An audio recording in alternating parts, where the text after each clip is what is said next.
এখানে আমরা যেসব পার্টসগুলি দেখতে পাচ্ছি এগুলোকে বলা হয় ক্যাম বা মেশিন ক্যামও বলা হয়ে থাকে। এগুলো মেশিনের অনেক গুরুত্বপূর্ণ স্পেয়ার পার্টস হিসেবে কাজ করে। এগুলো মেশিনের অটোমেটিক কোনো যন্ত্র কাজ করার জন্য এইসব পার্টসগুলি ব্যবহার করা হয়। এই পার্টসগুলি বিভিন্ন গতিতে ঘুরতে থাকবে। এগুলি সাধারণত একটু স্লো মোশনেই এগুলি ঘোরে। এগুলির সাথে এক ধরনের পার্টস থাকে, বিভিন্ন ধরনের পার্টস এগুলির সাথে ব্যবহার হয়ে থাকে। এগুলো কোনোটি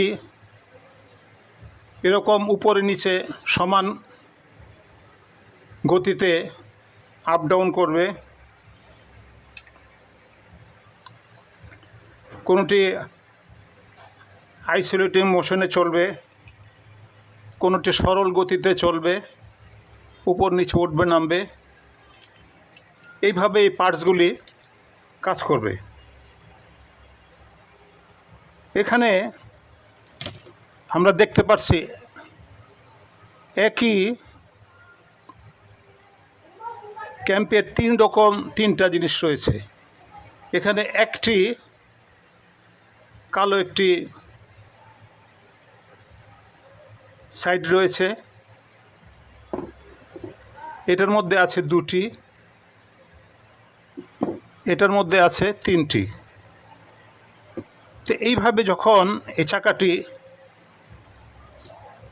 এরকম এক পাক ঘুরবে তখন এই জিনিসটি একবার উঠবে। যদি এই পার্টসটি ব্যবহার করা হয়, এটা একবার ঘুরলে এটা দুইবার এই চাকাটি এরকম উঠবে, এই লিভারটি উপরের দিকে উঠবে। এবং যদি